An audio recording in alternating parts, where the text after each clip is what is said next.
वहां से नेबू की कैपिटल सिटी तक चले आते हैं। कैपिटल सिटी में नेबू की क्वीन को कैप्चर करके रोबोट्स आर्मी लेकर जा रही होती है, पर तभी वहां वो दोनों जेडाई नाइट और उनका स्टूडेंट पहुंच जाते हैं और क्वीन को रेस्क्यू कर लेते हैं। अब वो क्वीन को रॉयल शिप पे बैठाकर रिपब्लिक के कैपिटल के लिए निकलते हैं, जो कि क्रॉसकैंट प्लेनेट पर है। लेकिन वहां से बच निकलने में उन्हें बहुत से अटैक का सामना करना पड़ता है, जिससे उनकी शिप को बहुत बड़ा नुकसान उठाना पड़ता है और उसकी हाइपर ड्राइव भी खराब हो जाती है, जिसकी वजह से क्रॉसकैंट प्लेनेट तक नहीं जा सकते और मजबूरी में इन्हें डेजर्ट प्लेनेट टेटूनी पे लैंड करना पड़ता है। ये प्लेनेट दरअसल रिपब्लिक में शामिल नहीं है, इसीलिए यहाँ पर क्वीन खुद को सामने नहीं ला सकती और भेष बदलकर क्विगॉन के साथ शिप के पार्ट्स ढूंढने के लिए निकल पड़ती है। वो इन पार्ट्स की तलाश में एक जंग डीलर से मिलते हैं और उनके पास वो एक छोटा सा 9 साल का बच्चा देखते हैं और क्विगॉन उसे देखते ही उसके आसपास एक स्ट्रॉन्ग फोर्स को फील कर लेता है। दरअसल ये बच्चा एक बहुत ही गिफ्टेड और टैलेंटेड है और ये इंजीनियरिंग का माहिर है। वो क्वीन को, जिसने भेष बदल रखा होता है, अपना रोबोट C-3PO दिखाता है, जिसे अभी वो बना रहा है। साथ ही वो उसे एक जंग पार्ट से तैयार किया गया पॉड भी दिखाता है, जिसे वो उड़ा सकता है। वो सब इस छोटे से बच्चे में इतना टैलेंट देखकर हैरान हो जाते हैं। क्विगॉन उस जंग डीलर से डील करने की बात करता है, पर वो उसे कहता है कि वो उसके रिपब्लिक के पैसे एक्सेप्ट नहीं करेगा,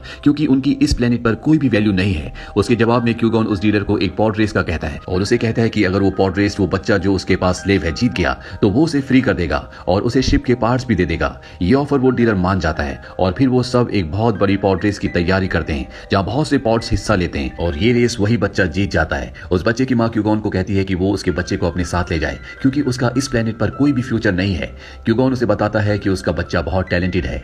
बच्चे की मां कहती है कि वो जानती है, इसीलिए वो इसे अपने साथ रखकर ट्रेन करे। क्विगॉन उससे बच्चे के बाप के बारे में पूछता है। वो जवाब देती है कि उसका कोई बाप नहीं है, उसी ने उसे खुद कंसीव किया है, जन्म दिया है और पाला पोसा है। ये सुनकर क्विगॉन को उस प्रोफेसी का यकीन हो जाता है, जो एक ऐसे शख्स के बारे में है जो फोर्स को बैलेंस करेगा, और उसे यकीन होता है कि यही वो बच्चा है जिसका नाम अनाकिन स्काईवॉकर है। दरअसल ये बच्चा यंग डर्थ वेडर है, लेकिन क्विगॉन को अभी ये नहीं पता कि आने वाले वक्त में वो डार्क फोर्स की तरफ चला जाएगा। वहां से निकलकर अपने शिप की तरफ जाते हुए क्विगॉन को एक इविल शक्ल का डार्क फोर्स का नाइट मिलता है, जिसे एम्परर ने भेजा होता है और वो क्विगॉन से फाइट करता है। अब क्विगॉन इन सब को लेकर प्लेनेट क्रॉसकैंट में पहुंच जाता है, जहां क्वीन चांसलर और सेनेट के सामने अपना केस पेश करती है।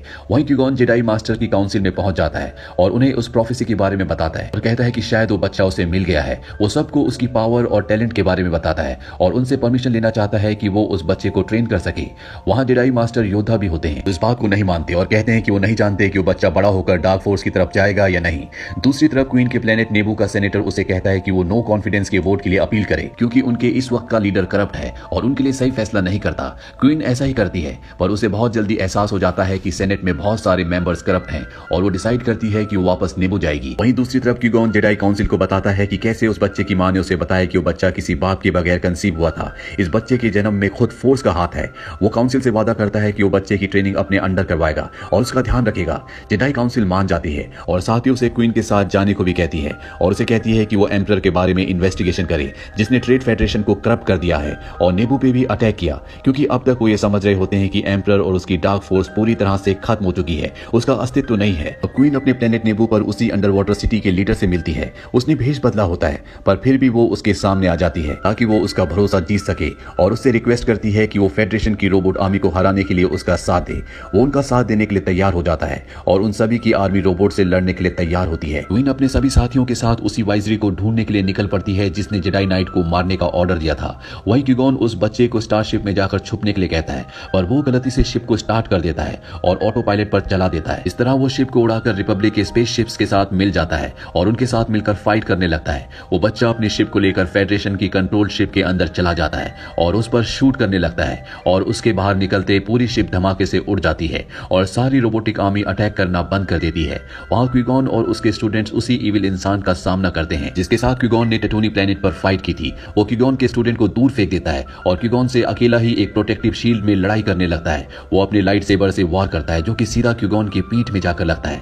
ये देखकर उसका स्टूडेंट तेजी से उसकी तरफ आता है और अब इन दोनों में भी काफी फाइट होती है और वो स्टूडेंट को शार्प से नीचे लटका देता है, पर वो अपनी फोर्स यूज करके ऊपर आता है और क्विगॉन के लाइट सेबर से वार करता है, जिससे उसके 2 टुकड़े हो जाते हैं। इसके बाद उसे शार्प से नीचे गिरते हुए दिखाया जाता है। क्विगॉन का स्टूडेंट अपने मास्टर की तरफ भागता हुआ जाता है। क्विगॉन अपने स्टूडेंट से प्रॉमिस लेता है कि वो उस बच्चे को सब कुछ सिखाएगा जो क्विगॉन ने अपने स्टूडेंट को सिखाया है। उसका स्टूडेंट कहता है कि हाँ, मैं वादा करता हूं मैं इस बच्चे को सब कुछ सिखाऊंगा। दरअसल ये स्टूडेंट ही ओबी-वैन केनोबी है, जो ल्यूक और डर्थ वेडर का स्पिरिचुअल टीचर है। वॉर के खत्म होने के बाद वाइजरी को अरेस्ट कर लिया जाता है और अब क्वीन के साथी को चांसलर बना दिया जाता है। वहां मास्टर योद्धा क्विगॉन के स्टूडेंट को प्रमोट करके जेडाई नाइट बना देते हैं और कुछ झिझक के बाद उस बच्चे को भी उसके स्टूडेंट के तौर पर एक्सेप्ट कर लेते हैं। अब वो क्विगॉन के फ्यूनरल को अरेंज करते हैं, जहां हमें क्विगॉन को जलते हुए दिखाया जाता है। इसके बाद जेडाई काउंसिल कहते हैं कि अभी भी एक और डार्क फोर्स का मेंबर बाकी है, क्योंकि ये हमेशा 2 होते हैं। मूवी के आखिर में हमें नेबू प्लेनेट पर सेलिब्रेशन दिखाई जाती है, जहां क्वीन उसी अंडर वाटर लीडर को गिफ्ट देती है जो उसके पीस को बनाए रखने की वजह है। इसी के साथ ये मूवी खत्म हो जाती है।